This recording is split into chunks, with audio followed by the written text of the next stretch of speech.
I mean, it's clear what Taylor Swift is doing here, just in case you were wondering.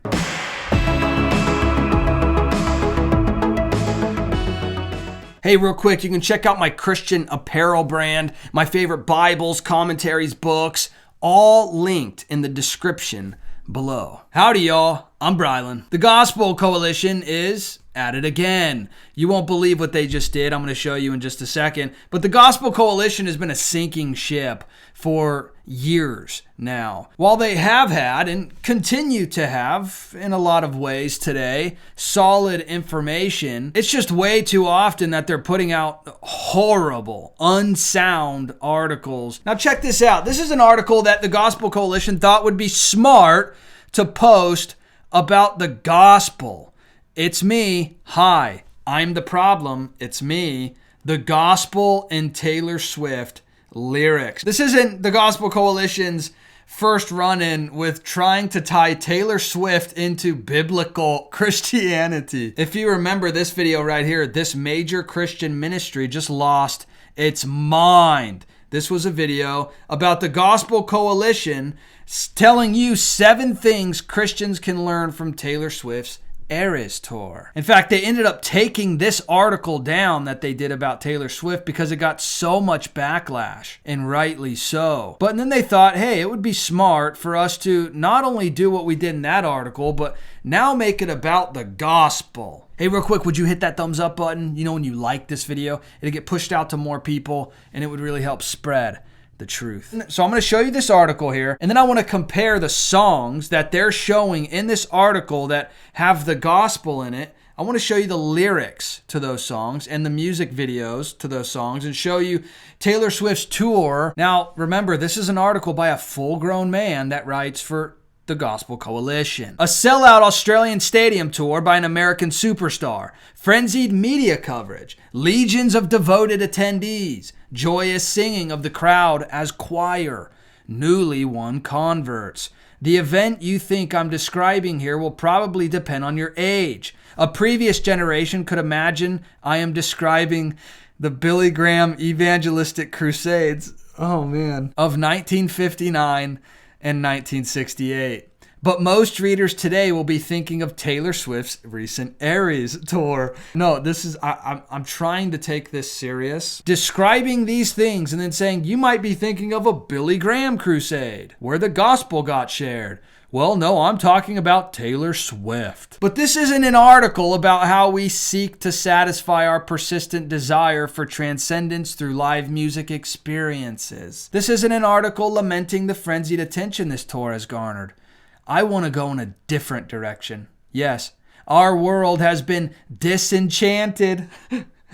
Get it? Maybe you sometimes feel an emptiness caused by the blank space where God used to be. I believe the best way to satisfy our longings is the timeless story of Jesus, the lover of our souls. This is a tale which truly hits differently, the stuff of your wildest dreams. Now, if you're not familiar with Taylor Swift, there was lots of puns in here. And I'd like to tell you that story, especially for all the Swifties out there, through your favorite medium.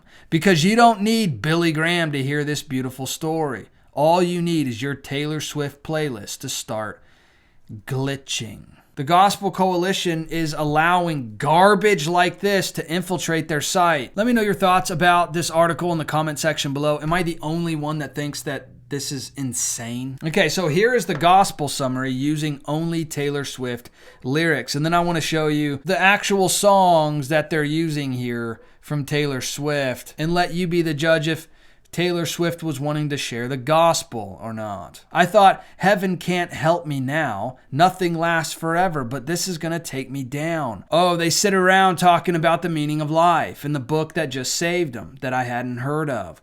What about your promises?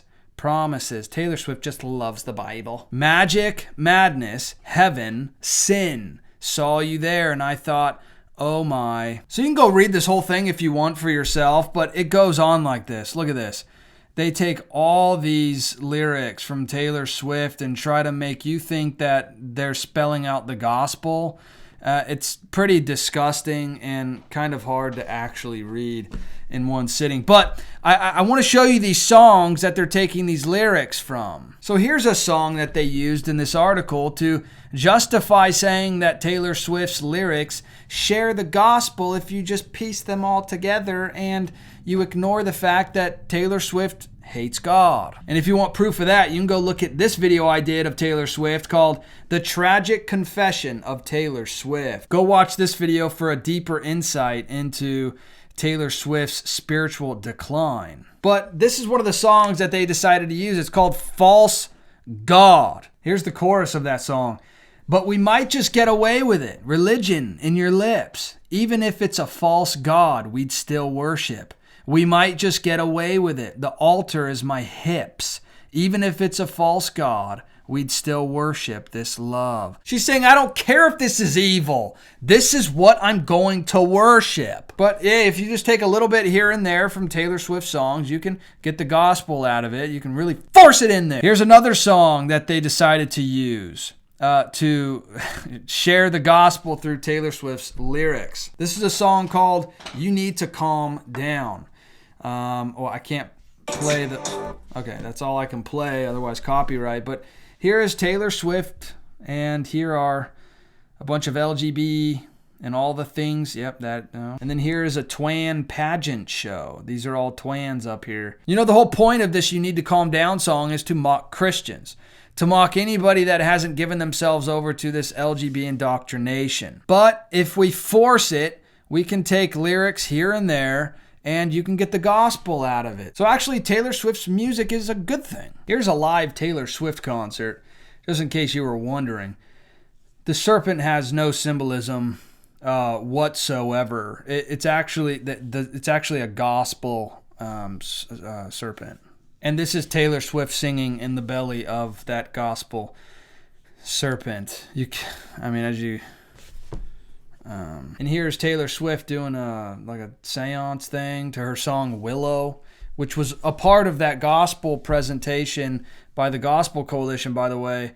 But no, this is the gospel seance. You know, listen, if you try to force it, you can take some lines out of a song like False God and try to say, no, look, it's Christian. It has the gospel in it. You can do that with anything. It's really stupid. I mean, it's clear what Taylor Swift is doing here. It doesn't take much discernment to see what's going on. The reason you see a lot of these megastars go completely insane and, adopt stuff like this, especially with this woke indoctrination that's overtaking every part of our society, is because they're seeking fulfillment. They have the ability to have anything and everything they could possibly want or desire in this life, but it's not fulfilling because they're spiritually dead. The eternal part of them is dead. But Satan is a counterfeit. He'll whisper in your ear that he has the key to happiness. All you have to do is fulfill your flesh just a little bit more, and you'll finally be satisfied. You'll finally have enough. This is a whisper that you will hear until the day you die. I just want to show you this really quickly. This is John chapter 6. Check out verse 35. And Jesus said to them, I am the bread of life. He who comes to me shall never hunger, and he who believes in me shall never thirst. This isn't saying come to Jesus and all your physical desires will be granted to you. This is telling you that when you come to Jesus Christ, that he is the bread of life. He is the one that provides everything that you need in this life. You will never be dissatisfied. And he is the only way and the only one that can satisfy you truly, deeply, eternally. This is John chapter 14. This is Jesus talking. He says, peace I leave with you. My peace I give to you. Not as the world gives, do I give to you. Let not your heart be troubled, neither let it be afraid. Jesus isn't saying I'm giving you a peace as the world does, because the world can't offer you peace. Satan cannot offer you peace. Satan is a counterfeit, like I said before. It is a charade. It's a mirage. You will never actually be able to attain it. You will continually try to grasp for it and walk towards it and try to achieve it, but you won't get there. You won't be able to actually gain anything. In fact, you will lose everything in pursuit. So Jesus says, my peace I give to you. I want you to see how Philippians chapter 4, verse 6 through 7, these are some of my favorite verses ever. They have gotten me through a ton. Listen to how the peace of God is described here. Be anxious for nothing, but in everything by prayer and supplication. You know, supplication is asking for something that you do not have, for God to supply something that you are lacking. So we should come to God in everything with prayer and supplication. With thanksgiving, we need to be thankful, no matter what the circumstances are. Let your requests be made known to God, and the peace of God, which surpasses all understanding, will guard your hearts and your minds through Christ Jesus. This is a peace from God, and only from God, that surpasses anything that you could ever comprehend or understand. You will not be able to understand how you have this peace. You will not be able to explain it away. But what you can do is point people to the one that offers this peace. Having a relationship with Jesus Christ, believing the gospel, having the Holy Spirit dwell within you and lead you in this peace. But hey, let me know your thoughts about all this in the comment section below. I would love to hear from you. And if you wouldn't mind hitting that subscribe button, join this community, I would love to hear from you regularly. And please hit that thumbs up button. You know when you like this video to get pushed out to more people, and it would really help spread this message. All right, I'll see you in the next video. Bye.